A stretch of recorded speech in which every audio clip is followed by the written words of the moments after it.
அப்போஸ்தலர் நடபடிகள் 14ஆம் அதிகாரம் 9ஆம் வசனத்தில் ரட்சிப்புக்கேற்ற விசுவாசம் அவனுக்கு உண்டு என்று கண்டு. அப்போஸ்தலனாகிய பவுல் இங்கே ஒருவனை பார்க்கிறார். அவனை உற்று பார்த்ததாக வேத வசனத்தில் பார்க்கிறோம். அது எங்கே நடந்த சம்பவம் என்றால் லீஸ்திரா என்ற பட்டணத்தில் நடந்த ஒரு சம்பவம். தாயின் வயிற்றில் பிறந்ததில் முதல் சப்பானியாயிருந்து ஒருபோதும் கால்கள் நடவாமல் கால் வழங்காதவனாயிருந்தான். பவுல் அவன் பேசுகிறதை கேட்டுக்கொண்டிருந்ததை பார்த்தபோது அவனை உற்று பார்த்து அவனுக்கு ரட்சிப்புக்கேற்ற விசுவாசம் உண்டு என்று கண்டு அவன் செய்த காரியம் என்ன? எழுந்து காலுண்டு நிமிர்ந்து நில் என்று உரத்த சத்தத்தோட சொன்னான். உடனே அவன் குறித்து எழுந்து நடந்தான். இந்த அற்புதம் நடந்ததற்கு அடிப்படையான காரணம் என்னவென்றால், அந்த லீஸ்திராவில் இருந்த அந்த சப்பானிக்கு பேர் அங்கு சொல்லப்படவில்லை. அவனுக்கு ரட்சிப்புக்கு ஏற்ற விசுவாசம் இருந்தது. இல்லை என்றால் இந்த அற்புதம் நடந்திருக்குமா? சப்பானியா இருந்து சப்பானியாவே செத்து போயிருப்பான். ஆனால் இவனுக்கு ரட்சிப்புக்கு ஏற்ற விசுவாசம் இருக்கிறதுனால இவன் எழுந்து நிமிர்ந்து நின்றால் இந்த ரட்சிப்புக்கு அவன் உண்மையுள்ளவனாயிருப்பான் என்று சொல்லி அப்போஸ்தலனாகிய பவுல் அந்த அற்புதத்தை செய்தார் என்று பார்க்கிறோம். யாக்கோபு எழுதின நிருபம் 2ஆம் அதிகாரம் 14ஆம் வசனத்தை வாசித்தால் அந்த விசுவாசம் அவனை ரட்சிக்குமா என்று யாக்கோபு ஒரு கேள்வி எழுப்புகிறார். அப்ப ரட்சிப்புக்கேற்ற விசுவாசம் உண்டு. சில விசுவாசத்துக்கு ரட்சிப்புக்கேற்ற விசுவாசம் என்று சொல்ல முடியாது. யாக்கோபு 2ஆம் அதிகாரம் 19ஆம் வசனத்தை நீங்கள் பார்த்தால், தேவன் ஒருவர் உண்டென்று விசுவாசிக்கிறாய், அப்படி செய்கிறது நல்லதுதான். ஆனால் பிசாசுகளும் கூட விசுவாசித்தது நடுங்குது. பிசாசு என்ன ரட்சிக்கப்படாத போது இன்றைக்கு அனைவருக்கு இருக்கிற விசுவாசம் ரட்சிப்புக்கு ஏற்ற விசுவாசம் இல்லை. ஆனால் அந்த சப்பானிக்கு ரட்சிப்புக்கு ஏற்ற விசுவாசம் இருந்தது. ரட்சிப்புக்கு ஏற்ற விசுவாசம் இல்லாதவருடைய வாழ்க்கையில கிரியை இருக்காது. ஆனால் யாருக்கு ரட்சிப்புக்கு ஏற்ற விசுவாசம் இருக்குதோ அவருடைய வாழ்க்கையில தேவனுடைய கிரியை இருக்கும். அவன் எழுந்து நிமிர்ந்து நின்று நடந்தான் என்று நாம் பார்க்கிறோம் இல்லையா? யோவான் 2ஆம் அதிகாரம் வாசிக்கும் போது 23 25 வசனத்துல அற்புதங்க நடந்தது. காணா ஒரு கல்யாணத்துல அந்த அற்புதத்தை கண்டு சிலர் விசுவாசிக்கிறாங்க. அது அல்லாத அற்புதம் நடந்திருக்கு, விசுவாசித்தாங்கன்னு எழுதியிருக்கு. ஆனால் ஆண்டவர் அவருடைய விசுவாசத்தை நம்பி இணங்கவில்லை. ஏனென்றால் எல்லாரையும் அறிந்திருக்கிறார், எல்லாருடைய இருதயமும் அவருக்கு தெரிகிறது என்று அந்த வசனங்கள் சொல்லுது. அப்ப அவங்களுக்கு இருந்த விசுவாசம் என்ன விசுவாசம்? ரட்சிப்பு ஏற்ற விசுவாசமா? அப்போஸ்தலர் நடபடிகள் 8ஆம் அதிகாரம் 12ஆம் 13ஆம் வசனத்தை பாருங்கள். அங்கே கொரிந்தியர்ல ஸ்திரீகளும் புருஷனும் விசுவாசித்து ஞானஸ்நானம் பெற்றார்கள். அது ரட்சிப்புக்கேற்ற விசுவாசம். ரட்சிக்கப்பட்டுட்டாங்க விசுவாசத்தினால. ஆனால் அடுத்த வசனத்தில் எழுதப்பட்டிருக்கிறது 13ஆம் வசனத்தில், சீமோனும் விசுவாசித்து அவன் ஞானஸ்நானம் பண்ணப்பட்டான். ஆனால் 23ஆம் வசனத்தில் வாசிக்கிறோம், பேதர் என்ன செய்யறார்? நீ கசப்பான பிச்சிலும் பாவ கட்டிலும் அகப்பட்டிருக்கிறதை நான் காண்கிறேன் அப்படின்னு சொல்றாரு. இது என்ன விசுவாசம்? இது ரட்சிப்புக்கு ஏற்ற விசுவாசமா? இல்லங்க. அப்ப வேத புஸ்தகத்தை நீங்கள் படித்தால் மனிதருக்குள்ள விசுவாசம் என்ன, நமக்குள்ள விசுவாசம் என்ன, இதை தெளிவாக புரிந்து கொள்ளலாம். ரட்சிப்புக்கு ஏற்ற விசுவாசம் மனுஷ வாழ்க்கையில மிக மிக முக்கியம். மற்ற விசுவாசம் அது ஒண்ணுக்கு பிரயோஜனம் இல்லை. பிசாசுக்குள்ள விசுவாசம். யோவான் 8ஆம் அதிகாரம் 44ஆம் வசனத்தில் ஆண்டவர் சொல்லுகிறார், நீங்கள் உங்கள் பிதாவாகிய பிசாசினால உண்டானவர்கள், ஒட்டுமொத்த இஸ்ரவேல் ஜனங்களை பற்றி சொல்றார். உங்க அப்பா யாரு அப்படின்னு சொல்றார். அவன் பொய்யன், பொய்க்கு பிதா, அண்ட புழுகன், மனசு கொலைபாதகன், சத்தியம் இல்லாதவன். அவனுக்கு என்ன விசுவாசம்? அது ரட்சிப்பு கேட்ட விசுவாசமா? இன்றைக்கு யூதர்கள் அப்படித்தான் இருக்கிறாங்க, நம்முடைய கிறிஸ்தவத்தை சேர்ந்தவங்க அப்படித்தான் இருக்கிறாங்க. ரட்சிக்கப்படாம இருக்கிறவங்க அவங்ககிட்ட கேட்டா நீங்க விசுவாசம் உள்ளவங்களான்னு கேட்டா நான் அவிசுவாசம் உள்ளவன், நான் நாத்திகன்னு சொல்லுவாங்கன்னு நினைக்கிறீங்களா? நீங்க என்ன எங்கிட்ட அப்படி கேட்கறீங்கன்னா, கிறிஸ்தவ மார்க்கத்துல பிறந்திருக்கிறோம், நாங்க விசுவாசம் இல்லாதவங்களா நீங்க நினைக்கிறீங்க? அவங்ககிட்ட விசுவாசம் இருக்க உண்மைதான், இல்லைன்னு நம்ம சொல்லக்கூடாது. ஆனால் அது ரட்சிப்பு கேட்ட விசுவாசம் இல்லையே. இந்த ரட்சிப்பு கேட்ட விசுவாசம் சொல்றது எப்படி கண்டுபிடிக்கலாம்?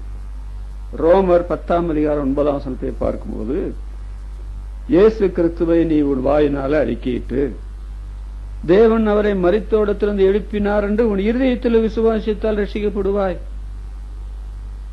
அப்போ ஆண்டவருடைய மரணம், அடக்கம் பண்ணப்படுதல், உயிர்த்தெழுதலில் வைக்கிற விசுவாசம், அது இருதயத்தில் ஏற்படுகிற விசுவாசம். 1 கொரிந்தியர் 15:1-3 வாசித்தீங்கன்னா, சொன்ன சுவிசேஷத்தை மறுபடி சொல்றார் பவுல் அப்போஸ்தலன். இதுல நீங்க நிலைச்சிருந்தா நீங்க ரட்சிக்கப்படுவீங்க, மற்றபடி உங்களுடைய விசுவாசம் விருதா அப்படின்னு சொல்லிட்டு, கிறிஸ்துவானவர் வேத வாக்கியங்கள்படி மரித்து அடக்கம் பண்ணப்பட்டு உயிர்த்தெழுந்தார். இதுதான் சுவிசேஷம், இதுதான் ரட்சிப்பை தரக்கூடிய காரியம். இதுல நீங்க விசுவாசிக்கணும் அப்படின்னு சொல்லி சொல்றார். யோவான் 14:1 வாசித்தீங்கன்னா, தேவனிடத்திலும் விசுவாசமாயிருங்கள். அதான் பிசாசுக்குள்ள விசுவாசம். தேவன் ஒருவர் உண்டென்று பிசாசுகளும் விசுவாசித்து நடங்குகின்றன அப்படின்னு சொல்லி சொல்லப்பட்டிருக்கு. தேவன் ஒருவர் உண்டென்று விசுவாசிக்க நல்லது, நல்ல காரியம்தான். ஆனால் அந்த விசுவாசம் ரட்சிக்காது இல்லையா? அதனால ஆண்டவர் இங்க சொல்லும் பொழுது, தேவனிடத்துல விசுவாசமா இருந்தால் போதும் நீங்க நினைக்கப்படாது, என்னிடத்திலும் விசுவாசமா இருங்கள். யோவான் 8:24-25 பார்க்கிறோம். ஆண்டவர் இங்க சொல்றதை பார்த்தால், நானே அவர் என்று நீங்கள் என்னை விசுவாசிக்கவில்லை என்றால் உங்கள் பாவங்களிலே சாவீர்கள் அப்படின்னு கொஞ்சம் கடினமா சொல்றார். நீர் யார் என்று கேட்ட போது சொல்றாரு, ஆதி முதலாய் சொல்லப்பட்டவர் நான் தானே. நான் சாதாரண காரியத்துக்காக பிறந்திருப்பேனா? சாதாரண காரியத்திற்காக வாழ்ந்திருப்பேனா? சாதாரண காரியத்துக்காக சிலுவையில் மரித்திருப்பேனா? சாதாரண காரியத்துக்காக உயிர் திறந்திருப்பேனா? உங்களை ரட்சிக்கும்படி, உங்களுடைய பாவத்திலிருந்து உங்களுக்கு விடுதலை தரும்படி அல்லவா நான் இந்த காரியத்தை செய்தேன். அந்த நிலைமையில நீங்கள் என்னை விசுவாசித்தால் மாத்திரம்தான்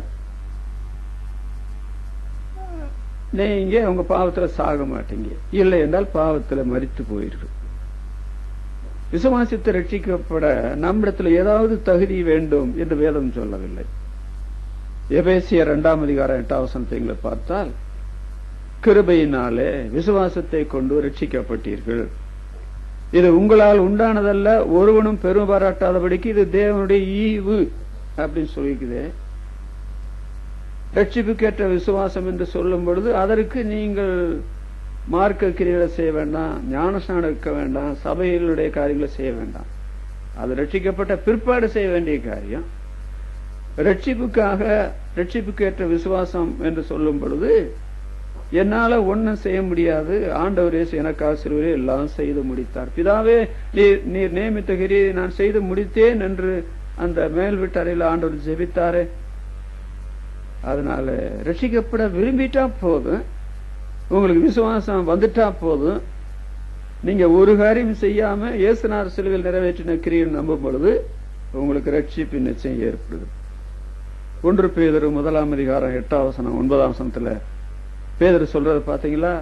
எல்லா விசுவாசிகளும் சொல்லும் பொழுது, பொந்து, கலாத்தியா, கப்பத்தோக்கி, ஆசியா, பித்தினியா தேசங்களை சிதறிக்கிறவர்களுக்கு நீங்கள் இயேசுநாதரை காணாமல் இருந்து அவரிடத்துல விசுவாசம் வைத்து சொல்லி முடியாததும் மகிமையால் இருந்துமான சந்தோஷம் உள்ளவர்களாய் களி கூர்ந்து உங்களுடைய விசுவாசத்தின் பலனாகி ஆத்தும ரட்சிப்பு அடைகிறீர்கள். அதுல எல்லாருக்கும் சந்தோஷம் உண்டு, எல்லாரும் களி கூறுகிறாங்க. அந்த ரட்சிப்பில அவங்க களி கூர்ந்தாங்கன்னு சொல்லி இருக்குது. அதனால இன்றைக்கு மத்தியானத்துல ரட்சிப்புக்கு ஏற்ற விசுவாசம் அந்த தலைப்பில் உங்களோடு நான் பேசுகிறேன். ரட்சிப்புக்கு ஏற்ற விசுவாசம். அதனால சப்பானி எழுந்து நடந்தான். இவனுக்கு ரட்சிப்புக்கு ஏற்ற விசுவாசம் இல்லை அப்படின்னு சொன்னா, நிச்சயமாக தெய்வம் தந்த இந்த அற்புதம் செய்கிற வரத்தை பவுல் அப்போஸ்தலன் வீணாக பயன்படுத்தி இருக்க மாட்டார். நம்முடைய ஆண்டவர் ஊழியம் சில நாட்கள்ல சொன்னார், நீ 2 கண்ணுடையவனாய் ஜீவனுக்கு அதாவது நரகத்துக்கு போறதை விட ஒற்றை கண்ணனாய் நீ மோட்சத்துக்கு போறது நல்லது. நீ 2 காலுடையவனாய் என்ன சொல்றது நரகத்துக்கு போறதை விட ஒற்றை சப்பானியனாய் நீ ஜீவனுக்குள்ள போனா போதும். நீ 2 கையுடையவனாய் நரகத்துக்கு போறதை விட ஒற்றை கையனாய் நீ ஜீவனுக்குள்ள போனா போதும்னு சொன்னா, ஐயோ நான் இப்படி ஒத்த கையனா இருக்கிறனே, சப்பானியா இருக்கிறனே, கண்ணு இல்லாத குருடனா இருக்கிறனே, நான் பரலோகத்துக்கு போவேனா அப்படின்னு சொன்னா, இப்படி இருக்கிறவங்களுக்கு பரலோகத்துக்கு போகலாம். அப்படி போறதுக்கு முந்தி ரட்சிப்புக்கு ஏற்ற விசுவாசம் உங்களா மாறிட்டா, அங்க போகும்போது காலு சரியாயிரும், அங்க போகும்போது கை சரியாயிரும், அங்க போகும்போது கண்ணு சரியாயிரும். 1000 வருஷ அரசாட்சியில் அப்படி நடக்கும் என்று பைபிள் எழுதியிருக்கு. இன்றைக்கு மனிதர்களுக்கு ரொம்ப முக்கியம் என்ன தெரியுமா? சரீர சுகம் வேண்டும், கண்ணு நல்லாயிரணும், கால் நல்லாயிரணும், கை நல்லாயிரணும். அதுதான் தேவன் அவருடைய வாழ்க்கையில செய்கிற அற்புதம், அதுதான் நன்மை என்று நினைக்கிறான். ஆனால் இவனுக்கு கிடைத்த பெரிய நன்மை என்ன தெரியுமா? இது மாற வேண்டும் என்று அவன் அந்த இடத்துல வசனத்தை கேட்டுக்கொண்டிருந்தான். நீங்க நினைக்க விளக்கம் எடுக்கக்கூடாது. அந்த ஆற்றங்கடையில பவுல் அப்போஸ்தலன் பேசும் பொழுது லீதியால் கேட்டுக்கொண்டிருந்தார். பவுல் சொல்லி இவளை கவனிக்கும்படி லீதியாவுடைய இதயத்தை கர்த்தர் திறந்தார். இவனை பற்றி அப்படித்தான் வாசிக்கிறேன். கேட்டுக்கொண்டிருந்தான். என்ன கேட்டுக்கொண்டிருந்தான்? மனுஷன் அப்பத்தினால மாத்திரமல்ல, தேவனுடைய வாயிலிருந்து புறப்படுகிற ஒவ்வொரு வார்த்தையினாலும் பிழைப்பான். ஆண்டவர் வாக்கல்லினால் அவைகளால மனுஷர் பிழைக்கிறார்கள். அது உயிருக்கு உயிரா இருக்கிறது. வேத வாக்கியங்களை ஆராய்ந்து பாருங்கள், அவைகளால் உங்களுக்கு நித்திய ஜீவன் உண்டு என்று எண்ணுகிறீர்களே, என்னை குறித்து சாட்சி கொடுக்கலாம் அவைகளே. இவன் சரீர சுகத்துக்காக வந்து அந்த வார்த்தை கேட்டுக்கொண்டிருக்கவில்லை. ஆனால் முதலாவது தேவனுடைய ராஜ்யத்தை தேடுறான்ல, இவங்களை கூட கொடுக்க வேண்டும். தம்முடைய சொந்த குமாரனும் பாராமல் எல்லாருக்கும் ஒப்பு கொடுத்தவர் அவரோடு கூட மற்ற எல்லாவற்றையும் அருளாது இருக்குது எப்படி? அதனால இவனுக்கு ரட்சிப்புக்கு ஏற்ற விசுவாசம் உண்டு எப்படி தெரியும்? இந்த பவுலுக்கு ஆண்டவரோடு உள்ள நெருக்கத்துல, அவனு கொடிய பிச்சிலும் பாவக்கட்டிலும் அகப்பட்டிருக்கிறத பேதரு கண்டாரே எப்படி? ஆண்டவரோடு கூட அவருக்குள்ள நெருக்கத்தில் அதை கண்டார்கள். அப்போ ஒரு உயிருள்ள சபைக்கு யார் ரட்சிக்கப்பட்டாங்க, யார் ரட்சிக்கப்பட்டாங்க கண்டுபிடிக்க தெரியாதா? அப்படி கண்டுபிடிக்கத்தானே செத்த சபை. ஒரு ஊழியக்காரனுக்கு யார் ரட்சிக்கப்பட்டாங்க, யார் ரட்சிக்கப்படல அப்படின்னு கண்டுபிடிக்க தெரியல, அவன் செத்த ஊழியக்காரன், அந்த சபைக்கு பிரயோஜனப்பட மாட்டான். பாவத்துல வாழுகிறவர்களையா பரிசுத்தமா இருக்கிறவர்கள் யாருன்னு கண்டுபிடிக்க தெரியாதா? அதனால 2 பெரிய மாபெரும் அப்போஸ்தலர் ஒருத்தர் காண்கிறார், அவனுக்கு ரட்சிப்புக்கு ஏற்ற விசுவாசம் உண்டு என்று சொல்லி, இன்னொருத்தர் காண்கிறார், நீ கொடிய பிச்சிலும் பாவக்கட்டிலும் அகப்பட்டு காண்கிறேன் அப்படின்னு சொல்றாரு. ரட்சிப்புக்கு ஏற்ற விசுவாசம் மனித வாழ்க்கையில மிக முக்கியம் அல்லவா? அதை விளக்குறதற்கு 4 வேத பகுதிகளை நான் எடுத்துக் கொள்கிறேன். அதுல லூக்கா எழுதின சுவிசேஷம், அதாவது மருத்துவர் லூக்கா தான் அது எழுதுகிறார். அது 4 சுவிசேஷத்துல 4 குறிப்பும் அதுலயே வருகிறது. அதுல 7ஆம் அதிகாரம் 50ஆம் வசனத்துல பார்க்கிறோம், அவர் ஸ்திரியை நோக்கி, உன் விசுவாசம் உன்னை ரட்சித்தது, சமாதானத்தோட போ என்றார். இங்க பாருங்க, பாவியான ஸ்திரீ விசுவாசத்தினால ரட்சிக்கப்பட்டார். ஆண்டவர் அவளை பார்த்து சொல்கிறார், உன் விசுவாசம் உன்னை ரட்சித்தது. 7ஆம் அதிகாரம் 36ஆம் வசனத்திலிருந்து 50ஆம் வசனம் வரையில நீங்கள் வாசித்தால் அந்த நடந்த சம்பவத்தை பற்றி அங்கு எழுதப்பட்டிருக்கு. ஆண்டவர் ஒரு பரிசேயனுடைய வீட்டுல விருந்துக்கு போயிருந்தார். விருந்து நடக்கிறது. யாரும் எதிர்பாராத நிலைமையில வரவேற்கப்படாத ஒரு விருந்தாளி போல ஒரு பாவியான, அந்த ஊர்லயே பாவியான ஸ்திரீ, ஒரு ஸ்திரீ பாவியானவள் சொல்லி சொன்னா என்ன உங்களுக்கு விளங்கும்? கையும் மையுமாய் பிடிக்கப்பட்டால் யோவான் 8ஆம் அதிகாரத்தில் வருது இல்லையா, அதே மாதிரி ஒரு ஸ்திரீ தான். அவ என்ன செய்கிறா, ஆண்டவருக்கு பின்னால நின்று அழுது தன்னுடைய தலைமயிரினால அவருடைய பாதத்தை துடைத்து பரிமள தைலம் அவருடைய பாதத்துல பூசி அவரை பணிந்து கொண்டார். இத பார்த்தா அந்த இவர் தீர்க்க தரிசியா இருந்தால் தன்னை தொடுகிற ஸ்திரீ யார் என்றவருக்கு தெரியுமே. அவன் சொல்றத பார்த்தா இவர் தீர்க்க தரிசி கூட இல்லைன்னு சொல்றது மாதிரி தெரியும். அப்ப ஆண்டவர் அவனிடத்துல பேச வேண்டிய காரியங்கள் வந்தது. அவர் நிறைய காரியங்களை பேசுறார். 2 பேர் கடன் பட்டிருந்தாங்க. ஒருத்தன் 500 வெள்ளிக்காசு, இன்னொருத்தன் 50 வெள்ளிக்காசு. 500 வெள்ளிக்காசு கடன் பட்டவனுக்கும் கொடுக்க நிர்வாகம் இல்லை, கடன் வாங்கினவங்களுக்கு. 50 வெள்ளிக்காசு வாங்கினவனுக்கும் கடன் வாங்கினவனுக்கு திரும்பி கொடுக்க நிர்வாகம் இல்லை. 2 பேர் நிர்வாகம் இல்லாதவங்க. நாம 500 பாவம் செய்திருந்தாலும் சரி, 5 பாவம் செய்திருந்தாலும் சரி, 50 பாவம் செய்திருந்தாலும் சரி, தேவனுக்கு அந்த பாவக்கடனை கொடுக்க நம்மகிட்ட நிர்வாகம் கிடையாது. இதுல யார் அன்பு கூறுவான் அந்த மன்னிக்கப்பட்டவனிடத்தில் அப்படின்னு கேட்ட போது, எவனுக்கு அதிகமாய் மன்னிக்கப்பட்டதோ அவன் அதிகமாய் அன்பு கூறுவான். அதுக்கு அப்புறம் ஆண்டவர் சொல்றார், எப்பா நான் உன் வீட்டுக்கு வந்தனே, நீ என்னுடைய பாதங்களை கழுவுறதுக்கு தண்ணி கொடுத்தியா? அவள் கண்ணீரினால என்னுடைய பாதங்களை நினைத்து தலைமயிரினால துடைக்கிறாளே. நீ என்னுடைய தலைக்கு என்ன கொடுத்தாயா? அவள் தைலம் பூசுறாளே. ஓயாமல் எனக்கு முத்தம் செய்கிறாளே. இவள் செய்த அநேக பாவங்கள் மன்னிக்கப்பட்டது அப்படின்னு சொல்லிட்டு சொல்லும் பொழுது, பாவங்களை மன்னிக்கிற இவன் யாருன்னு கேட்கிறாங்க. அந்த சந்தர்ப்பத்தில் ஆண்டவர் அந்த ஸ்திரியை பார்த்து சொல்றார், உன் விசுவாசம் உன்னை ரட்சித்தது, சமாதானத்துடனே போ. அப்ப இந்த பாவியான ஸ்திரீ விசுவாசத்தினால ரட்சிக்கப்பட்டாள். அவளுக்கு ரட்சிப்பு கேட்ட விசுவாசம் இருந்தது. அதை ஆண்டவர் கண்டார். அந்த ரட்சிப்பு கேட்ட விசுவாசம் இல்லாம அந்த இடத்துல வந்திருந்தா இந்த அற்புதம் நடந்திருக்குமா? சிறிய உன் விசுவாசம் உன்னை ரட்சித்த, சமானத்தோட போ. நான் விசுவாசித்தங்க, ஆண்டவர் என்னை ரட்சித்துக் கொண்டாருங்க, என் பாவத்தெல்லாம் மன்னிச்சிட்டார். நீங்க என்ன தூண்டி துருப்பி பார்த்தா கூட என்னுடைய வாழ்க்கையில பாவ அந்த குணங்களை இல்லை. ஆச்சரியப்பட்டு போனாங்க அந்த ஊர் ஜனங்கள். அப்படித்தான் சொல்லுது.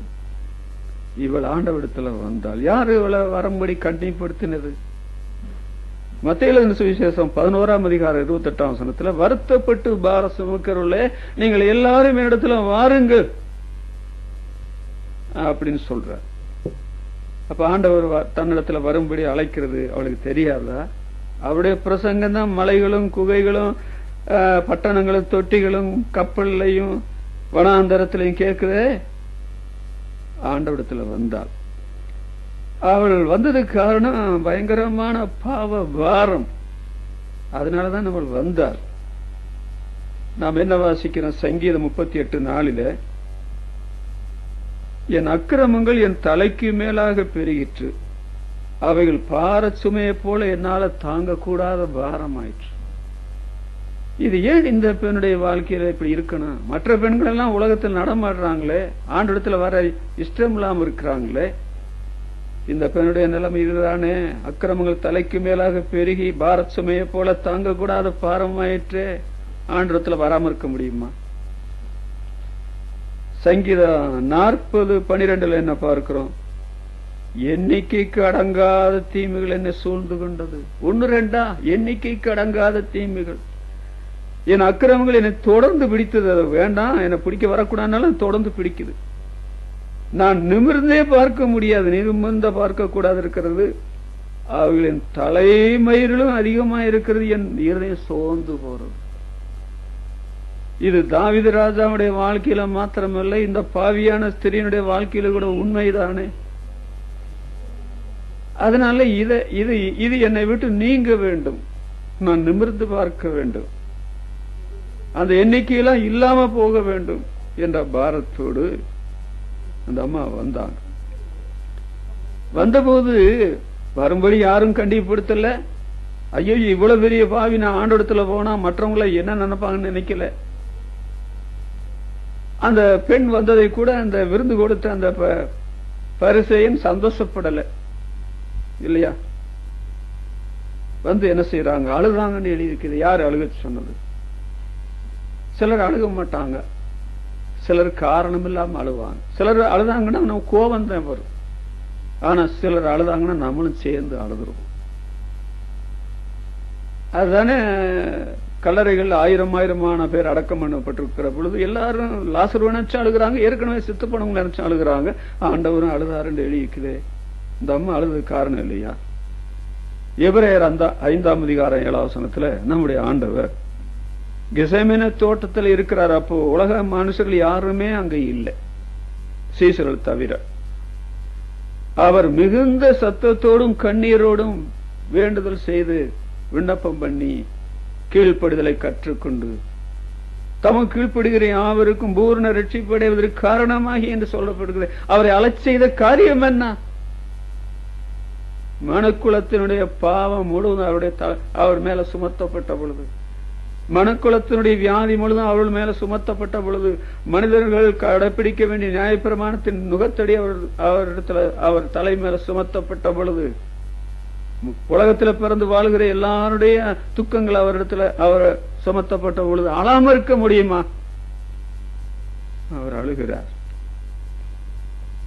அதனால பாவத்தை பற்றிய உணர்வு பரிசுத்தாவி உங்களுக்கு தந்துட்டா, மற்றவங்க அழுகாதீங்கன்னு சொன்னாலும் கட்டுப்படுத்த முடியாத நம்ம அழுவீங்க. அதாங்க எனக்கு நடந்தது 1963 ஒரு மத்தியான வேளையில. வீடே அலற அளவுக்கு சத்தம் போட்டு அழுகிறேன். ஏசாயா 33ஆம் அதிகாரம் 7ஆம் வசனத்தை பாருங்க. சமாதானத்து ஸ்தானாபதிகள், அது சமாதானத்தை உண்டாக்குறதுக்கு அரசாங்கம் பணம் கொடுத்திருக்கிறாங்க. இவங்க சமாதானத்துக்குள்ள எல்லா பிரயாசத்தையும் பட்டு பாக்குறாங்க. ஆனா சமாதானம் உங்களுக்கு எல்லையில்லாத தூரத்துக்குள்ள போகுது, சமாதானத்துல இல்லாமே போகுது. சமாதானத்து ஸ்தானாபதிகள் மனம் கசந்து அழுகிறார்கள். இந்த அம்மா ஆண்டவரத்துல வந்துதான் ஆகணும், வேற வழி கிடையாது, வேற ரட்சகரும் இல்ல. பாவத்தை மன்னிக்கக்கூடிய அதிகாரம் உள்ள ஒரே ஒருவர் இயேசுவானவர் தான். அடுத்தவங்களுக்கு கூட தெரியாத அளவுக்கு அவளுடைய பாவத்தை அவர் மன்னிக்க முடியும். சமுத்திரத்தின் ஆழத்துல போற்ற முடியும், முதுகுக்கு பின்னால எரிந்திட முடியும். அதனால அவங்களே அழுகிறாங்களே, இந்த அம்மா அழாமல் இருக்க முடியுமா? எல்லாரும் சொல்றாங்களே பாவியான ஸ்திரின்னு சொல்லி. பாவியில் சந்தோஷமா இருக்கணும்னு நினைக்கிறீங்களா? என்னவோ இன்பம் அவர்களுக்கு கிடைக்கிறது பாவத்துல, அனித்தியமான பாவ சந்தோஷம் அது. அப்புறம் என்ன பண்றா? ஓயாமல் அவருடைய பாவத்துல முத்தம் செய்யறாளே. அதாவது கண்ணீரினால பாதத்தை நனைத்து தலைமையினால துடைத்து பரிமள தைலம் பூசி அவள் முத்தம் செய்கிறாள் ஆண்டுடைய பாதத்துல. சங்கீதா 2:12 பார்க்கலாம் இல்லையா? குமாரன் கோபம் கொள்ளாமலும் நீங்கள் வழியில் அழியாமல் இருக்கும்படிக்கு அவரை முத்தம் செய்யுங்கள். கொஞ்ச காலத்தில் அவருடைய கோபம் பற்றி எரியும், அக்கினியாய் பற்றி எரியும், தீயாய் பற்றி எரியும். அவரை அண்டிக் கொள்ளுகிற யாவரும் பாக்கியவான்கள். விருந்து கூப்பிட்டமே அவர் ஆண்டல்ல, அந்த விருந்தில கலந்து கொண்ட ஆயிரமான பேர் அவர் அண்டிக் கொள்ளல, அழுகல. அவர்கள் தங்களுடைய பாவத்தை குறித்து உணர்வடையவில்லை, அவங்க நல்லவன்னு நினைச்சிட்டு இருக்கிறாங்க. ஆனால் ஆண்டவர் என்ன சொல்றாரு தெரியுமா? இவள் செய்த அநேக பாவங்கள் மன்னிக்கப்பட சொன்னா எல்லா பாவங்களும் மன்னிக்கப்பட்டது. அதிகமான பேர் தேர்ந்தெடுத்தவங்க தானே ஆட்சி பண்றாங்க. அதுபோல அந்த கருத்துல தான் ஆண்டவர் அநேக பாவங்கள் மன்னிக்கப்பட்டது சொன்னார். எல்லா பாவத்தையும் இயேசுவானவர் மன்னித்தார். உன் விசுவாசம் உன்னை ரட்சித்தது, சமாதானத்தோட போ. சமாதானம் இல்லாத வாழ்க்கை என்பது பாத்தீங்களா? ஏசாயா 48 அதிகாரம் 22 வசனத்துல துன்மார்க்கருக்கு சமாதானம் இல்லை என்று கர்த்தர் சொல்லுகிறார். அவர் சொன்ன அப்பீலும் கிடையாது, காத்தியலும் கிடையாது. துன்மார்க்கமா வாழ்ந்துட்டு உங்களுக்கு சந்தோஷம் இருக்குன்னு நினைக்கிறீங்களா? ஏசாயா 57 அதிகாரம் 21 வசனத்துல துன்மார்க்கருக்கு சமாதானம் இல்லை என்று என் தேவன் சொல்லுகிறார். ஆனால் அப்படி சொல்லப்பட்ட தேவன் பூலோகத்தில் வந்து சிலுவையில மரித்து உன்னதங்களில சமாதானத்தை உண்டாக்கின பொழுது ஏசாயா 9 அதிகாரம் 6 வசனத்துல சொல்லப்பட்டது சுவிசேஷ நாட்கள் நடந்தது.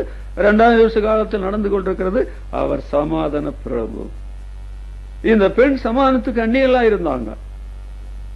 இவங்க ஒரு காலத்துல விசுவாசம் இருந்தது, அது பிசாசுக்குள்ள விசுவாசம், ரட்சிப்புக்கேற்ற விசுவாசம் அல்ல. தூரத்துலதான் இருந்தாங்க. இப்ப ஆண்டவரத்துல வந்துட்டாங்க, அவரை தொட்டுட்டாங்க, தலைமயிரினால பாதத்தை தொடச்சாங்க, பரிமள தைலம் பூசினாங்க. ஸ்திரியே, உன் விசுவாசம் ரட்சித்தது, சமாதானத்தோட போ. ரட்சிப்புக்கேற்ற விசுவாசம் இல்லை என்றால் பாவியா இருந்து செத்துத்தான் போயிருப்பான். அதனாலதான் நான் சொன்னேன், 13 பெண்களுக்கு மேல தமிழகத்துல கோடி கோடியா சம்பாதித்தவங்க தூக்குல தொங்குனாங்க. மரலின் மன்ற தூக்குல தொங்குனாங்க. இனி எத்தனை பெண்களை சொல்லணும்? திருமணம் ஆனவங்களும் திருமணம் ஆகாதவங்களும் தற்கொலை பண்றாங்களே. ஏன்? பாவ பயங்கரம். சில வருடங்களுக்கு முந்தி என்ன நான் அறிந்த ஒரு அம்மா அடிக்கடி என்ன வந்து பார்ப்பாங்க. திடீர்னு பார்த்தா பின்னால் நிற்பாங்க. அவங்க டீச்சரா இருந்தாங்க. நான் சில சமயத்தில் எனக்கு கோபம் கூட வந்துரு. நீங்க விவரம் தெரியாம வந்து பின்னால் நிக்கிறீங்களா? மற்றவங்களாம் பார்த்தா தப்பா என்ன மாட்டாங்களா? நீங்க என்னுடைய சகோதரி மாதிரிதான். அவங்க என்ன சொல்லுவாங்க தெரியுமா? நான் செய்த பாவத்துக்கு மன்னிப்பே கிடையாது, மன்னிப்பே கிடையாது. நான் தூங்கவும் முடியல, நரக பயம் ஆட்கொள்ளுது. நான் சொன்னேன், ஒன்று ஆண்டவருக்கு விரோதமாய் பாவம் செய்திருந்தா ஆண்டவரத்தில் அறிக்கை செய்யுங்க. புருஷனுக்கு விரோதமா பிள்ளைகளுக்கு விரோதமா பாவம் செஞ்சிருந்தா புருஷன்ட்டையும் பிள்ளைகிட்டையும் சொல்லுங்க. அப்பதான் உங்களுக்கு நிம்மதி வரும். பாவம் பண்ணி சேர்த்த ஆண்டவர் அப்பதான் கொடுப்பார். ஆனா அவன் சொல்லாமலே செத்து போயிட்டான். இதே வால்பாறை நடந்த காரியம். கூட போனா ஒரு 35 வயசு இருக்கும். புருஷன் இருக்கிறாரு, பிள்ளைகள் இருக்கிறாங்க, டீச்சர் வேலை செஞ்சுட்டு செத்தே போயிட்டாங்க. அதுக்கு என்ன காரணம்? பாவத்தை அறிக்கையிட முடியல. இங்க பாருங்கள், அந்த பெண் அங்க வந்து ஆண்டவரத்துல அவ இருதயத்துல என்னவெல்லாம் வாயினை திறந்து பேசல. ஒருவேளை அண்ணாலை போல சொல்ல முடியாம இருந்திருக்கலாம். ஆனால் ஆண்டவர் எல்லாம் அறிகிறவராயிற்று. பாவியான ஸ்திரீ விசுவாசத்தினால ரட்சிக்கப்பட்டார். நீங்க ரட்சிக்கப்பட்டீங்களா? உங்களுக்கு விசுவாசம், ரட்சிப்புக்கேற்ற விசுவாசம் வந்ததுண்டா? ரட்சிப்புக்கேற்ற விசுவாசம் வரவில்லை என்றால் உங்களுக்கு என்ன கொடுத்தாலும் பிரயோஜனம் இல்லை. நன்றி அறிகிறவர்களுக்கும் துரோகிகளுக்கும் தேவன் நன்மை செய்கிறார். நீதி உள்ளவர் பேர்ல அநீதி உள்ள பேர்ல தேவன் மழையை பெய்யப்படுகிறார். உங்களுக்கு விசுவாசம் இல்லைன்னா நான் உங்களை நாஸ்தின்னு சொல்ல மாட்டேன். விசுவாசம் இருக்குது. ஆனால் அந்த விசுவாசம் ரட்சிப்பு கேட்ட விசுவாசம் இல்லையே. அந்த சப்பானி ரட்சிப்பு கேட்ட விசுவாசம் இல்லைன்னா சப்பானி அந்த செத்து போயிருப்பானே. இந்த அம்மாளுக்கு ரட்சிப்பு கேட்ட விசுவாசம் இல்லை என்றால் பாவியா வாழ்ந்து பாவியா மறைச்சிருப்பாங்களே. பாவம் செய்யறோம் பாவத்துக்கு அடிமையா இருக்கிறான். பாவம் செய்யணும் பிசாசினால உண்டாயிருக்கிறான். பாவத்தின் சம்பளம் மரணம், நரகம். யாரா இருந்தாலும் சரி. இந்த அம்மாவை ஆண்டவர் ரட்சித்துக் கொண்டாரு. அடுத்து ரட்சிப்பு கேட்ட விசுவாசம் உள்ள இன்னொருத்தரை பற்றி வாசிக்கிறோம். அதுவும் லூக்கா எழுதின சுவிசேஷத்துல தான் வருது. மருத்துவர் லூக்கா தான் எழுதியிருக்கிறார். லூக்கா 8 அதிகாரம் 48 வசனத்துல அவர் அவளை பார்த்து, மகளே திடன்கொள், உன் விசுவாசம் உன்னை ரட்சித்தது, சமாதானத்துடனே போ என்றார். இங்க பாத்தீங்களா? 12 வருடம் பெரும்பாடுள்ள ஸ்திரீ விசுவாசத்தினால ரட்சிக்கப்பட்டார். இந்த விசுவாசம் இல்லை என்றால், ரட்சிப்புக்கேற்ற விசுவாசம் இல்லை என்றால், இந்த 12 வருட பெரும்பாடுள்ள ஸ்திரீயுடைய வாழ்க்கை சாகிற வரைக்கும் அதே நிலைமை செத்தும் போயிருப்பான். மோட்சத்துக்கும் போக மாட்டாங்க. இப்பொழுது இருக்கிற வேதனையை விட எத்தனையோ மடங்கு வேதனையோடு கூட நித்தியமான பாதாளத்துல, ஐயோ இந்த அக்கினி ஜுவாலில கிடந்து நான் வேதனைப்படுகிறேனே என்று சொல்ற அந்த கூட்டத்தில் இவளும் சேர்ந்திருப்பான்.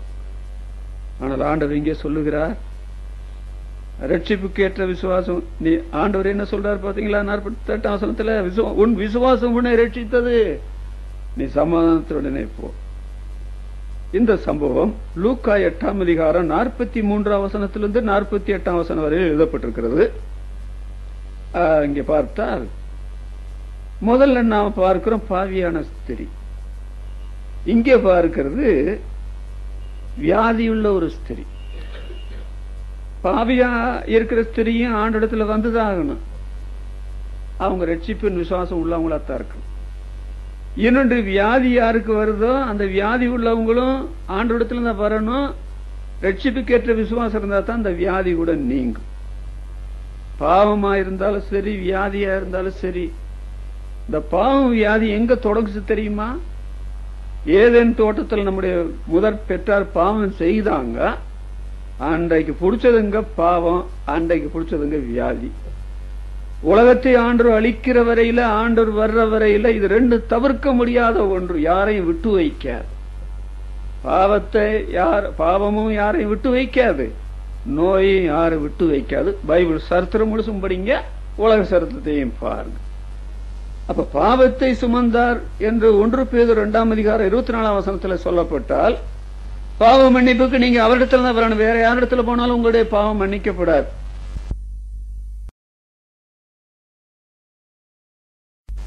இன்னொன்று, ஆண்டவர் இயேசு சிலுவையில நம்முடைய நோய்களை சுமந்திருந்தால், எந்த நோயா இருந்தாலும் இவரிடத்துல தான் வரணும். வேற எங்கேயும் போனாலும் நோய் சுகமாகாது. நோய் இல்லாத காலங்கள் இருக்குதுன்னு பைபிள் சொல்லப்பட்டிருக்கிறது. அது எங்க தெரியுமா? நோய் இல்லாத காலம், பாவம் இல்லாத காலம்னு கூட சொல்லணும் விசுவாசிகளை பொறுத்த மட்டும். ஏசாயா 33:24 வாசிக்கிறோம், வியாதிப்பட்டிருக்கிறேன் என்று நகரவாசிகள் சொல்லுகிறதில்லை, அதில் வாசமா இருக்கிற ஜனங்களுடைய அக்கிரமம் மன்னிக்கப்பட்டிருக்கும். அங்க பாவமும் கிடையாது, நோயும் கிடையாது, 1000 வருஷ அரசாட்சியில. அப்புறம் என்ன வாசிக்கிறோம்? பரலோக ராஜ்யத்துல வெளிப்படுத்தின விசேஷம் 21ஆம் அதிகாரம் 4ஆம் வசனத்துல, இனி மரணமும் இல்லை, அலறுதலும் இல்லை, வருத்தமும் இல்லை, முந்தினவர்கள் ஒளிந்து போயினா. அப்ப பரலோகத்தில் இது ஒண்ணுமே கிடையாது. ஆனால் இந்த உலகத்தில் இருக்கிற வரையில பாவம் மனுஷரை விடாது, வியாதி மனுஷரை விடாது. இந்த உதர ஊரல் இது பெண்களுடைய பிரச்சனை. மாதவிடாய் தொந்தரவு என்று சொல்லுவாங்களே, அதுதான்.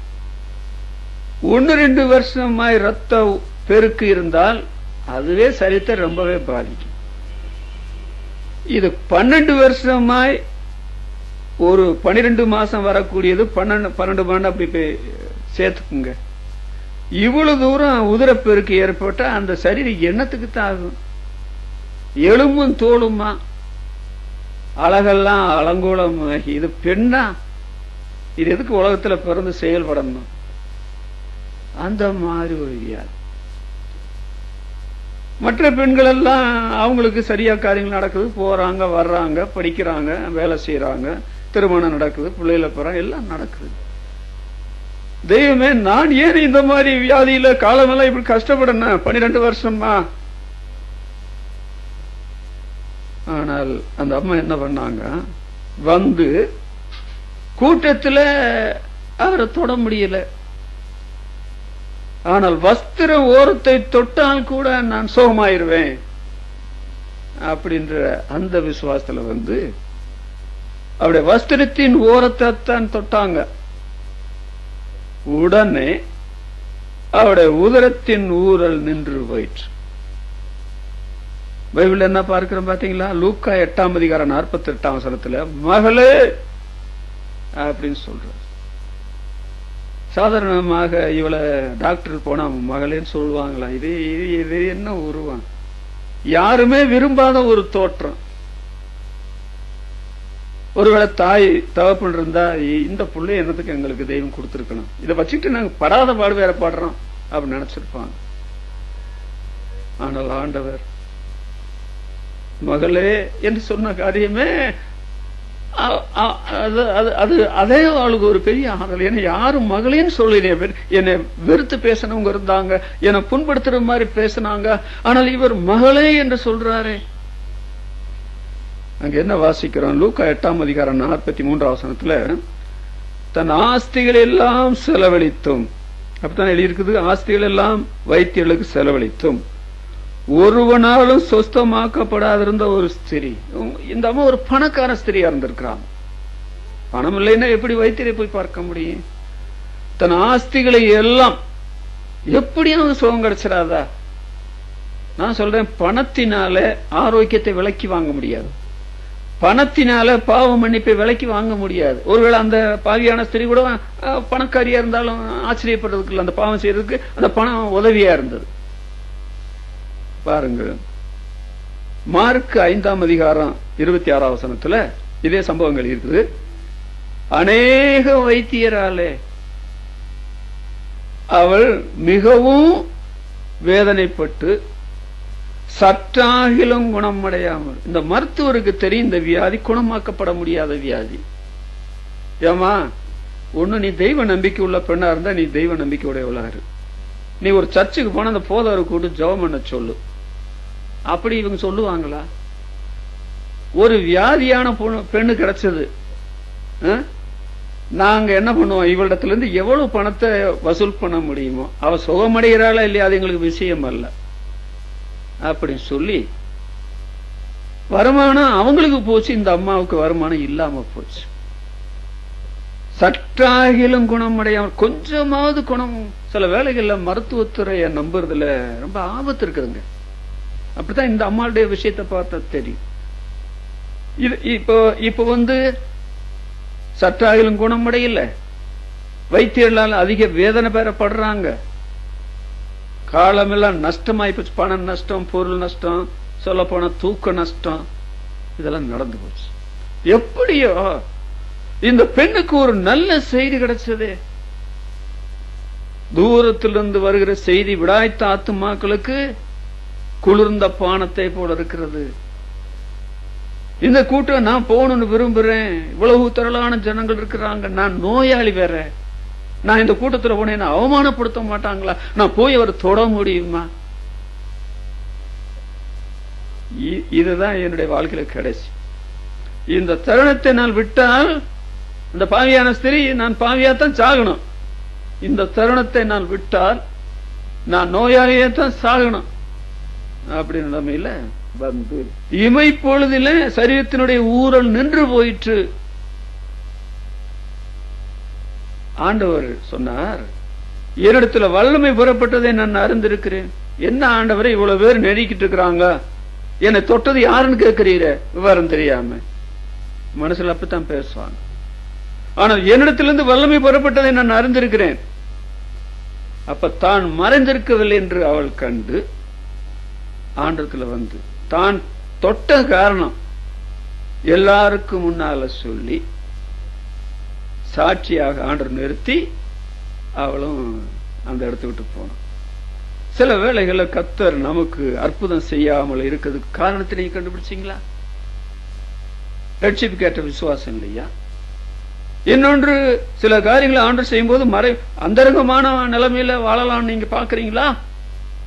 எப்போதுமே அப்படி செய்ய முடியாது. அந்த யோசேப்பு யூதருக்கு பயந்ததுனால அந்தரங்க சீசன் ஆயிருந்தான். ஆனால் ஆண்டவர் மரித்த பொழுது எவனும் அடக்கம் பண்ணலைன்னாலும் சரி, நான் ஆண்டவரை நான் அடக்கம் பண்ணுவேன். அவன் வெளியரங்கம் வரலையா? இந்த அம்மாவும் வெளியரங்கம் ஒரு பலவீன பாண்டான், பயப்பட்டாங்க, வெளிவா, நான் இவ்வளவு பெரிய காரியத்தை உலகத்துல எந்த மருத்துவ செய்ய முடியாத காரியத்தை செஞ்சிருக்கிறேன், சொல்லாம வெளியே போறேன். நான் 2 காரியத்துக்காகத்தாங்க என் வாழ்க்கையில இயேசுநாதரை நம்பினேன். ஒன்று, என் பாவம் மன்னிக்கப்படணும். அது மார்க் 2ஆம் அதிகாரத்துல வருது. அவங்க எல்லாரும் அந்த திமிர்வாதக்காரனை கொண்டு வராங்க, கையும் ஆடல காலும் ஆடல, உயிர் தான் இருக்கு. அவருடைய விசுவாசத்தை கண்டு ஆண்டவர் என்ன சொன்னார்? மகனே, உன் பாவங்கள் மன்னிக்கப்பட்டது. முதல்ல பாவ மன்னிப்பு தான் வேணும். எழுந்து நட. அவன் எழுந்து நடத்தல. 2 ஒருவேளை ஆண்டவர் எனக்கு ரட்சிப்பின் காலத்திலையும் செய்தார், இன்றைக்கு அதை செய்து கொண்டிருக்கிறார். என்னால இந்த வியாதி ஒண்ணும் பண்ண முடியாதுன்னு வந்துட்டா போதும். பணம் இருந்தா கூட நான் மருத்துவத்துறைக்கு போக மாட்டேன். நீர் ஆரோக்கியனார, அந்த பணத்தை நான் நல்ல காரியத்துக்கு செலவு பண்றேன். ஏன் இந்த வீணான காரியத்துக்கு நான் போய் செலவு பண்ணேன்? அதனால மருத்துவத்திலேயே பூரணமா நான் விலகிட்டேன்னு இப்ப நான் சொல்றேன். யாரும் விளக்கம் எடுத்துறாதீங்க. இங்க பாத்தீங்களா, அவள் தன் சரீரத்தில் உணர்ந்தாள். எத்தனை முறை நான் ஆண்டவரை ஏற்றுக்கொள்ளும் பொழுது அவர் எனக்குள்ள வந்ததை நான் சரீரத்தில் உணர்ந்தேன். 1963 வருஷம் ஒரு மத்தியான வேளையில். அதோடு இந்த 45 ஆண்டு காலத்தில் ஆண்டவர் கொடுக்கிற அற்புதத்தை நான் சரீரத்தில் பலமுறை நான் உணர்ந்திருக்கிறேன். ஆண்டவர் எங்கே? கர்த்தர் நல்லவர் என்பதை ருசித்து பாருங்கள். அவர் பேர்ல நம்பிக்கையா இருக்கிற மனுஷன் பாக்கியவா. அந்த அம்மா அப்புறம் எவ்வளவு நன்றியோடு வாழ்ந்திருப்பாங்க. ஒருவேளை ஒரு நல்ல விசுவாசியை திருமணம் செய்து அந்த தேவனுடைய திருச்சபைக்கு பெரிய உதவியா இருந்திருப்பாங்களா? அந்த பாவியான ஸ்திரீ அந்த ஊருடைய பலமான சாட்சியா இருந்திருப்பாளா? ஆண்டவர் அதற்கு தாங்க உங்களை ரட்சிக்கிறார். ரட்சிப்பு கேட்ட விசுவாசத்துல ஒரு பெரிய மாற்றம் உண்டு, சாதாரண மாற்றம் அல்ல. அப்புறம் என்ன வாசிக்கிறோம்? லூக்கா, அதுவும் டாக்டர் லூக்கா தான் எழுதுறார். 17ஆம் அதிகாரம் 19ஆம் வசனத்துல அவனை நோக்கி, நீ எழுந்து போ, உன் விசுவாசம் உன்னை ரட்சித்தது. இங்கே யார் என்றால் சமாரியனான குஷ்டரோகி விசுவாசத்தினால் ரட்சிக்கப்பட்டு அந்த நிச்சயத்தை பெற்றுக் கொண்டு போனான். ஆண்டவர் எரியோவுக்கு போகிறார். அங்க 10 குஷ்டரோகிகள் தூரத்தில் நின்று, இயேசு ஐயரே எங்களுக்கு இறங்கும் என்று சத்தம் விட்டார்கள். சாதாரண காரியம் அல்ல. நாங்க இப்படி சத்தம் போட்டா ஜனங்கள் என்ன நினைப்பாங்க? நினைச்சிட்டு போட்டேன். இந்த வியாதியில நாங்க ஆண்டவரை தவிர வேற யார கூப்பிட முடியும்? 10 பேரும் கூப்பிட்டாங்க. அத சமாரியன் சேர்ந்து கூப்பிட்டேன். அவருடைய நிலைமை இதுவா தான் இருக்கும் என்று நான் நம்புகிறேன். அந்த சமாரியோட சரித்திரம் லூக்கா 17ஆம் அதிகாரம் 12ஆம் வசனத்திலிருந்து 19ஆம் வசனம் வரையில் எழுதப்பட்டிருக்கிறது. லூக்கா 5:12 வாசிக்கும் போது முழுவதும் குஷ்டரோகியாயிருந்த ஒருத்தனை ஆண்டவர் சுகப்படுத்துகிறார். அவனுடைய சரீரத்தில் குஷ்டம் பாதிக்கப்படாத ஒரு இடம் கூட கிடையாது. எனக்கு சித்தம் உண்டு, உனக்கு நீ சுத்தமாகு. அந்த மாதிரிதான் இந்த 12 இந்த இங்கே சொல்லப்பட்ட குஷ்டரோகிகள் 10 பேரும் முழுது குஷ்டரோகிகள். அவங்க வெளியே போயிடணும், ஜனங்களோட நடமாடக்கூடாது, சாப்பாடு கொடுத்தா தான், இல்லைன்னா சாப்பாடு எல்லாமே சாகணும். தெருவீதியில மொத்தமா நடந்தாலும் சரி, தனியா வந்தாலும் சரி, தலையை மூடக்கூடாது, வஸ்திரத்தை கிழிச்சு விட்டு இருக்கணும், தீட்டு தீட்டு தீட்டு சத்தம் போட்டுக்கிட்டே போகணும். இப்படிப்பட்ட நிலைமையில் இருந்த அவர்கள் இயேசு ஐயரே எங்களுக்கு இறங்கும் என்று சொன்ன போது, நீங்கள் போய் ஆசாரத்துல காமிங்க. அவங்க போகும்போதே சுத்தமானாங்க. கீழ்ப்படுதல பாத்தீங்களா? ஆண்டவர் சொன்னது கீழ்ப்படுதா உடனே சுகம். எல்லாரும் ஓடுறாங்க வீட்டுல போய் இந்த காரியங்கள் எல்லாம் சொல்லலாம்னு சொல்லி. ஆனால் சமாரியன் இப்படி உச்சந்தலையிலிருந்து உள்ளங்கால் வரையில் என்ன பழவு, அதாவது சொரிய பண்ணி வேதனைப்படுத்திக் கொண்டு ஒரு ரணமாம்சமாயிருந்த இதை ஆண்டவர் இயேசு சுகப்படுத்தினால் இதற்கு நான் நன்றி சொல்லாம இருக்க முடியுமா என்று சொல்லி திருப்பி ஓடி வந்து உரத்த சத்தத்தோட தேவனை மையப்படுத்தி முகங்குப்புற விழுந்து பணிந்து கொண்டார். அப்பொழுதுதான் ஆண்டவர் அவனத்துல சொல்லுகிறார், நீ எழுந்து போ, உன் விசுவாசம் உன்னை ரட்சித்தது அப்படின்னு சொல்றாரு. ஏசாயா 1ஆம் அதிகாரம் 5ஆம் வசனம் 6ஆம் வசனம் வாசிங்கன்னா, இஸ்ரவேல் ஜனங்கள், ஒட்டுமொத்த இஸ்ரவேல் ஜனங்களை சொல்றார், நீங்கள் ஏன் அடிக்கப்பட வேண்டும்? பாவம் செய்த ஆண்டவர் சரியான அடி கொடுப்பார். நீங்க விரும்புறீங்களோ விரும்பலையோ, அறிந்து செய்கிறவன் அநேக அடிகளால் அடிக்கப்படுவான், அடிகளுக்கு ஏதுவானவைகளை செய்கிறவன் சில அடிகள் அடிக்கப்படுவான். நீங்கள் ஏன் அடிக்கப்பட வேண்டும்? தலையெல்லாம் வியாதியும் இருதயமெல்லாம் பலட்சியமா இருக்கிறது, உச்சந்தலையிலிருந்து உள்ளங்கால் வரையில சுகமே இல்லை, வீக்கம், நொதிக்கிற ரணம், சீல் புதுக்கப்படாமலும் எண்ணெயினால் ஆற்றப்படாமலும் இருக்கிறது. ஐயோ பயங்கரம்! இது அந்த குஷ்டரோகிகளுக்கு மாத்திரமல்ல, ஆத்மீக வாழ்க்கையில பாவ குஷ்டம் பிடித்தவங்களுடைய நிலைமை இதுதான். அது பெரியவங்கள சின்னவங்கள ஆண்டவரிடத்துல வந்தது ஆகும். அவன் குஷ்டரோகியா இருந்து சுகமான உடனே அவன் உரத்த சத்தத்தோடு ஓடி வந்து முகங்குப்புற விழுந்தது. ஆண்டவர் இந்த கிரியை செய்யலைன்னா அவன் செய்வானா? ரட்சிப்பு கேட்ட விசுவாசம் இல்லைன்னா இது நடந்திருக்குமா? சங்கீதம் 74:20 நீங்கள் வாசித்தால், பூமியின் இருளான இடங்கள் கொடுமையான குடியிருப்புகளால் நிறைந்திருக்கிறது. இன்னைக்கு பட்டணத்தை பாருங்க, கிராமத்தை பாருங்க, இருளான இடங்கள் கொடுமையான குடியிருப்புகளால் நிறைந்திருக்கிறது. ஏசாயா 60:2 இருள் பூமியையும் ஜனங்களை காரிருள் மூடும். இன்றைக்கு எல்லா மனுஷனுடைய நிலைமை இந்த குஷ்டரோகியுடைய நிலைமை மாதிரிதாங்க. ஆனால் எல்லாரும் சுத்தமானாங்க. ஒருத்தன் ஓடி வந்து சோத்திரம் பண்ணினக்கு என்ன காரணம்? சங்கீதம் 103:1-3 நமக்கு நல்லா தெரியுமே. என் ஆத்துமாவே கர்த்தரை சோத்தரி, என் முழு உள்ளமே அவருடைய பரிசுத்த நாமத்தை சோத்தரி, என் ஆத்துமாவே கர்த்தரை சோத்தரி, அவர் செய்த சகல உபகாரங்களையும் மறவாதே. அவர் உன் அக்கிரமங்களை எல்லாம் மன்னித்து உன்னுடைய நோய்கள் எல்லாம் குணமாக்கி உடைய பிராணனை அழிவுக்கு நீங்களாக்கி மீட்டு உடைய வயதை திரும்ப கழுகளை போல வாழ வயதாக்கி இருக்கிறார். நன்றி சொல்லாம இருக்க முடியுமா? 116 சங்கீதம் 12 கர்த்தர் எனக்கு செய்த உபகாரங்களுக்கா நான் எண்ணத்தை செலுத்துவேன், ரட்சிப்பின் பாத்திரத்தை எடுத்துக்கொண்டு கர்த்தரை தொழுது கொள்வேன். பாத்தீங்களா? அவர் முதல்ல இவனுக்கு அற்புதம் செய்கிறார், அந்த ஸ்திரீக்கு அற்புதம் செய்கிறார். அந்த பெரும்பாடுள்ள ஸ்திரீயுடைய விசுவாசத்தை பார்த்து ரட்சித்து சரீரத்தில் அந்த நோயை நீக்குகிறார். அப்படி இருக்க அவருக்கு நன்றி சொல்லாமல் இருக்க முடியுமா? மற்ற 9 பேர் எங்கே? ஓடி போயிட்டாங்க. ஆனால் ஒருவன் வந்து சோத்திரம் பண்ணினான். நீங்க நிருபங்களை படிச்சு பார்த்தீங்கன்னா, அப்போஸ்தலனாகிய அன்னைக்கு பவுல் பேதுரு எழுதுற நிருபங்கள்ல 2 பகுதியா நிருபங்களை பிரிக்கலாம். ஒரு பகுதி என்னவென்றால், முதல் பகுதி இயேசுவானவர் நமக்காக என்ன செய்தார் சிலுவை மரணத்தின் மூலமாக, அதை அறிந்த பிற்பாடு, அதை ஏற்றுக்கொண்ட பிற்பாடு நீங்க அவருக்காக என்ன செய்யணும், அது 2வது பகுதி. நீங்க செய்கிற காரியம் அவர் செய்ததுனால செய்தா போதும், அவர் செய்யலைன்னா நீங்க ஒன்னும் செய்ய வேண்டாம். மற்ற 9 பேர் எங்கே? இவனிடத்தில் ஆண்டவர் என்ன சொல்றார்? நீ எழுந்து போ, உன் விசுவாசம் உன்னை ரட்சித்தது. இந்த ரட்சிப்புன்ற வார்த்தை யாருக்கு தெரியாது தெரியுமா? 9 பேருக்கு தெரியாதுங்க. ஏன்னா அந்த வார்த்தை உங்க கேட்கல, சோமானாங்க, போயிட்டாங்க. உங்களுக்கு இயேசுனர் என்ன செய்தார்? சோகம் கொடுத்தார். இந்த சோக காரியம் எல்லா மார்க்கத்தில் நடக்குது. உலகத்தில் 1007 மதங்கள் இருக்குது. 1007 மதங்களும் சோகம் கொடுக்குது, இல்லைன்னு யாரும் சொல்ல முடியாது. ஆனால் அந்த 1007 மதங்களுக்கு ரட்சிப்பு கொடுக்க முடியாது. ஒரே ஒரு மார்க்கம் தான் ரட்சிப்பு சோகமும் கொடுக்குது. அதான் நம்முடைய கிறிஸ்தவ மார்க்கம், அதான் விசேஷம்.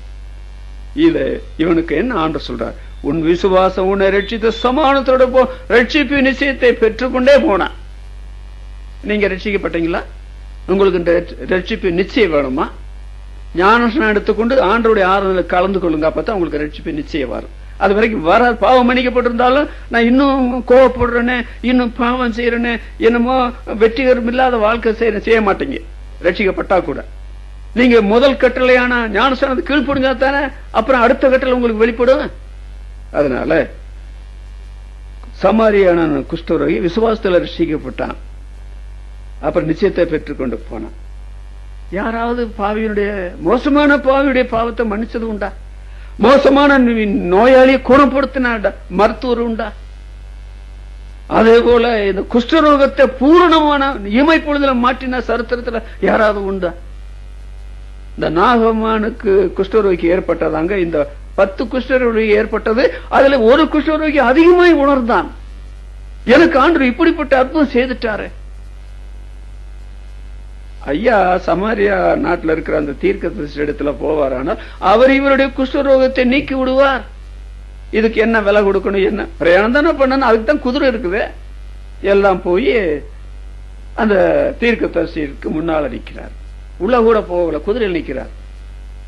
தீர்க்கதரிசி வந்து இவருடைய சரீரத்தெல்லாம் தடவி இப்படி சுகம் கொடு. நான் சொல்றேன், இந்த குஷ்டரோகத்தை வந்து தீர்க்கதரிசி தடவுனா, இந்த குஷ்டரோகம் அது அசிங்கமான வியாதியில அந்த ரத்தக்கரையெல்லாம் அவர் மேல படும்ல, அது வந்து தடவணுமா? அந்த தீர்க்கதரிசி உள்ள வந்துட்டு என்ன சொன்னார் தெரியுமா? அவனை போய் அந்த நாகமான் படைத்தலைவனை யோர்தான்ல 7 முறை முழுக சொல்லு. உடனே அவனுக்கு வந்த கோபத்தை பாத்தீங்கன்னா, எங்களுடைய அப்பனார் பருபார் நதியை விட இதென்ன யோர்தான் நதி சுத்தமா?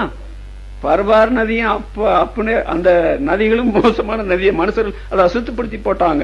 யோர்தான் நதியை கூட மனிதர்கள் அசுத்தப்படுத்தினதெல்லாம் உண்டு. இந்த தண்ணீர்ல ஒண்ணு விசேஷம் இல்ல, கீழ்ப்படுதலாம் விசேஷம். போய் கோவப்பட்டாலும் அப்புறம் அவங்க அவங்களுடைய வேலைக்காரில் ஒத்து என்னங்க அவரை நான் பெரிய காரியத்தை சொன்னேன், தண்ணிக்குள்ள இறங்கி 7 தடவை தானே முழுகு சொன்னார். இவருக்கு அவ்வளவு பழக்கம் இல்லாத தண்ணி இடுப்புல துண்டை கட்டி தண்ணிக்குள்ள இறங்கி ஒரு முறை எந்திரிச்சு பாக்குறாரு, ஒண்ணு அப்படியேதான் இருக்கு. 4 முறை 5 முறை 6 முறை மொழிகிட்டு எந்திரிச்சு பார்த்தா எனக்கு ஒண்ணும் ஏற்படலையே. ஏற்படாது. 7வது முறை முழுகுங்க. அந்த தீர்க்கதரிசி என்ன சொன்னாரு, ஒரு வித்தியாசத்தை உண்டு பண்ணும். 7 முறை முழுகுங்க. 7 எப்பொழுதுமே அதான் முழுமையை குறிக்கும். இயேசுநாதரிடத்துல முழு விசுவாசத்தை நீங்க வைத்தா தான் உங்களுக்கு ரட்சிப்பு கிடைக்கும், பாவ மன்னிப்பு கிடைக்கும், சரிசமமும் கிடைக்கும். நீ அவரை முழு இருதயத்தோடு விசுவாசித்தால் ஞானஸ்நானம் பெற தடையில்லை என்று பிலிப்பு மந்திரிக்கு சொன்னதை நான் வேதத்துல படிக்கலையா? இங்க பாத்தீங்களா, அந்த 7 தடவை மொழி எழுந்து பொழுதுதான் என்ன சொல்றான் அந்த நாகமான் குஷ்டரோகி, இனிமே நான் வேற தெய்வத்தை நான் நம்ப மாட்டேன், இந்த தேசத்துல வாசமா இருக்க அந்த மண்ணை எடுத்துட்டு போய் அங்க போட்டு அங்க நான் ஆண்டவரை நினைப்பேன்னு சொன்னானே, காணிக்கு எவ்வளவு வேணாலும் கொடுக்குறேன் அப்படி சொல்லி கொடுக்க வந்தேன். ஆனால் இந்த இளம் விசுவாசிட்ட போய் நான் வாங்கலாமான்னு அவர் தட்டுதல் பண்ணிட்டாரு. கேஸ் வாங்கி இவனை போல அவனுக்கு குஷ்டரோகம் வந்து சொல்லி பார்க்கிறோம். அருமையானவர்களே, ஆண்டவர் இயேசு நம்மை ரட்சிக்கிறதுக்கு ரட்சிப்புக்கேற்ற விசுவாசம் உண்டா? அந்த பாவியான ஸ்திரீ ரட்சிப்புக்கேற்ற விசுவாசம் அவளுக்கு இருந்தது.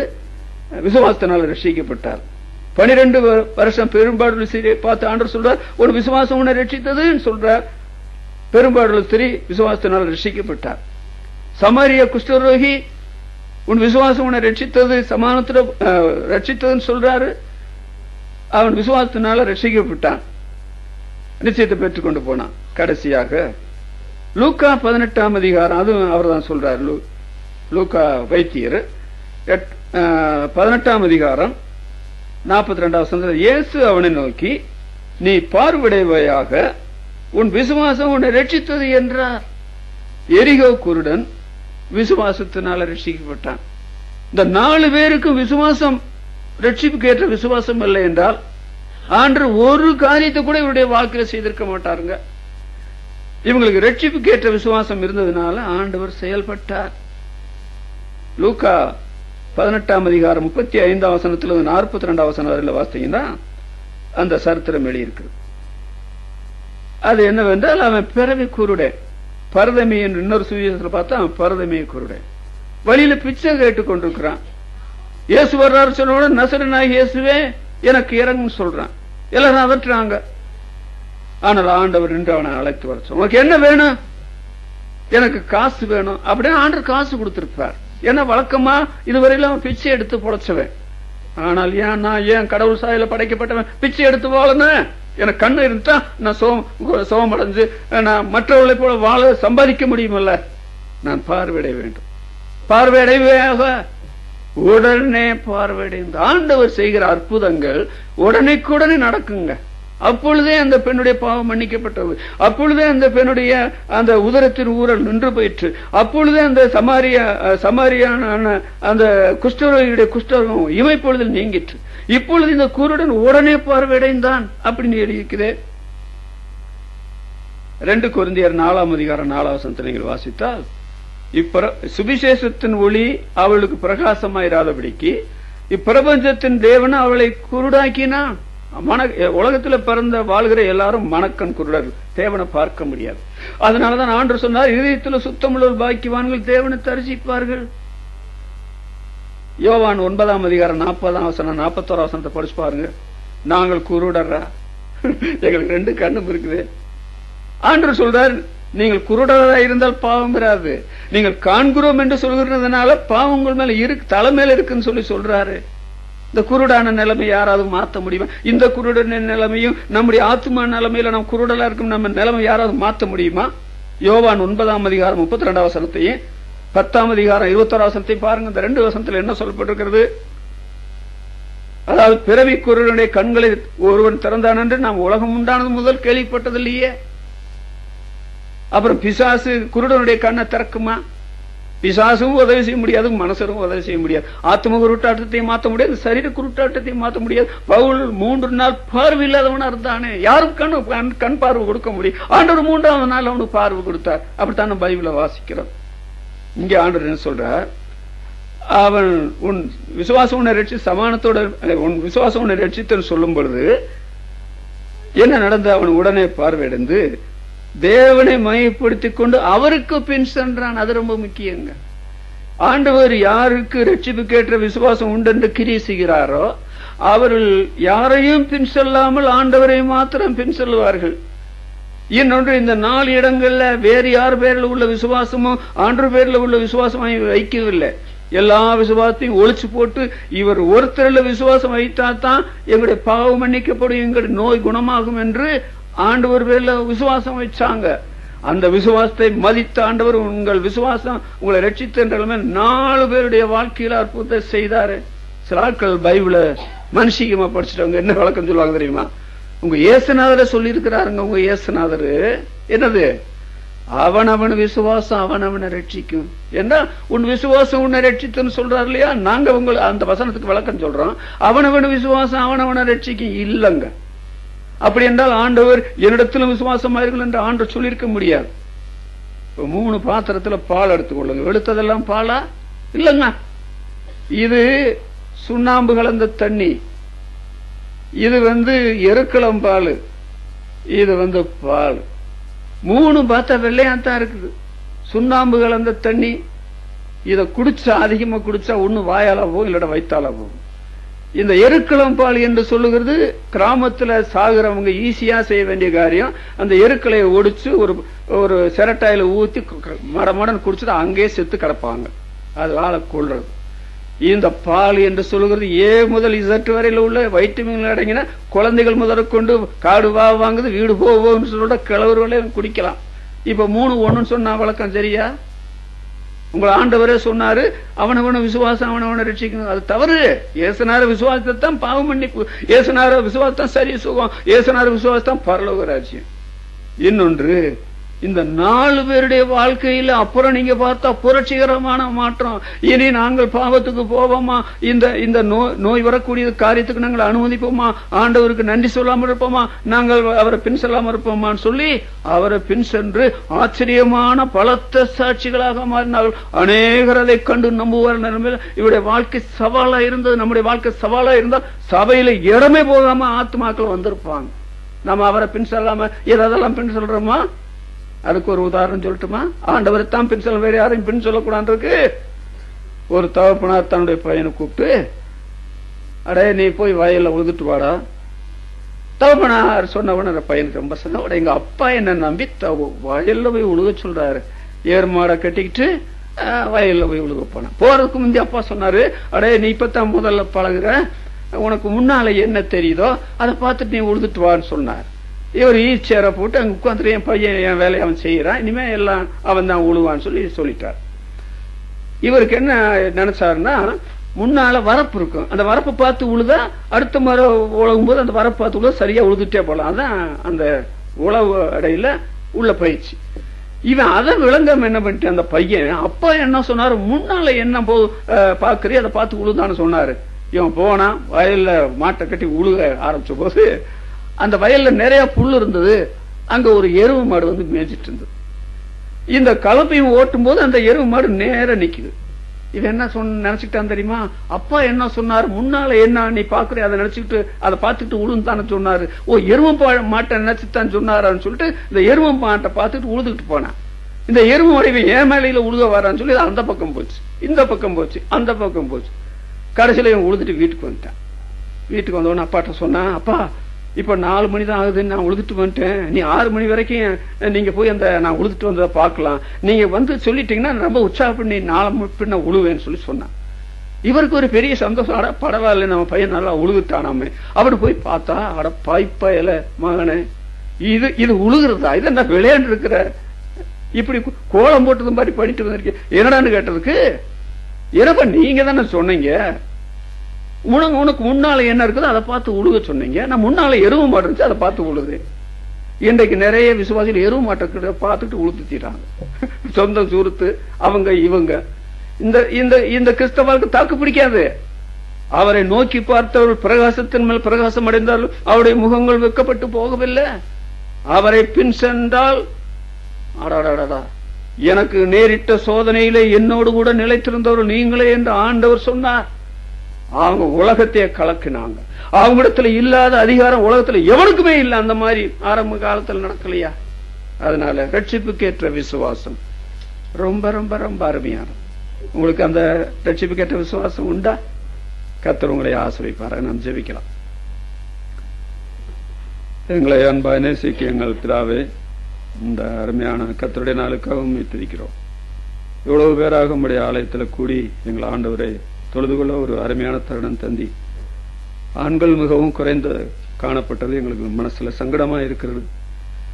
ஒரு வருடத்தில் 3 முறை ஆண்கள் எல்லாரும் ஆண்டவருடைய ஆலயத்தில் அவருடைய சன்னிதானத்தில் வர வேண்டும் என்று கட்டளை கொடுத்தி, சாத்தான் இன்றைக்கு ஆண்கள் எல்லாம் இழுத்து கொண்டு போகிறான், எங்கேயெல்லாம் அலைந்து கொண்டு திரிகிறார்கள். ஆனால் பெண்கள் பலவீன பாண்டமா இருந்தாலும் ஆண்டவரே சுவிசேஷத்தின் நாட்களை படிக்கிறபடி இன்றைக்கும் அவர்கள் ஆண்டவரை தேடுகிறார்கள். கர்த்தாவே, நாங்கள் உம்மை ஸ்தோத்திரிக்கிறோம். நாங்கள் கேட்டபடி திருவசனத்துக்கு ஸ்தோத்திரம். ரட்சிப்புக்கேற்ற விசுவாசம் இல்லை என்றால் கர்த்தர் எந்த கிரியும் எங்களுடைய வாழ்க்கையை செய்ய முடியாது, செய்ய மாட்டார். ஆனால் ரட்சிப்புக்கேற்ற விசுவாசம் இருந்ததுனாலே அந்த கால் வழங்காதவனாய் சப்பானியாய் பிறந்தவன் எழுந்து நடந்து நிமிர்ந்த அற்புதங்கள் நடந்தது. அதுபோல ரட்சிப்புக்கேற்ற விசுவாசம் அந்த பாவியான ஸ்திரீக்கும் 12 வருட பெரும்பாடுள்ள ஸ்திரீக்கும் அந்த குருடனுக்கும் 10 குஷ்டரோகிகளுக்கும் இல்லை என்றால் இந்த அற்புதங்கள் யாரும் செய்ய முடியாது. ஆண்டவர் செய்தார். அவர்கள் இந்த உலகத்தில் ஆசீர்வதிக்கப்பட்டார்கள், பரலோகத்திலும் அவர்கள் காணப்படுவார்கள். அப்பா, நாங்கள் உம்மை துதிக்கிறோம்.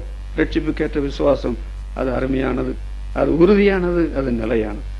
இந்த அனுபவத்தில் உள்ள மக்களுக்கு ஸ்தோத்திரம். இந்த ரட்சிப்புக்கேற்ற விசுவாசம் எனக்கு இல்லையே என்று யாராவது நினைத்தால் தேவ ஆவியவர்களுக்கு வெளிப்படுத்தினார். அந்த ரட்சிப்புக்கேற்ற விசுவாசத்தை எந்த நிமிஷத்திலே பெற்றுக்கொண்டு அவர்கள் ரட்சிக்கப்படலாம். ரட்சிக்கப்பட்டால் அவருடைய வாழ்க்கையில இதுவரையில விரும்பின காரியங்களை செய்ய மாட்டார்கள். விரும்பாத காரியங்களை துணிச்சலோடு கர்த்தருக்காக செய்வார்கள்.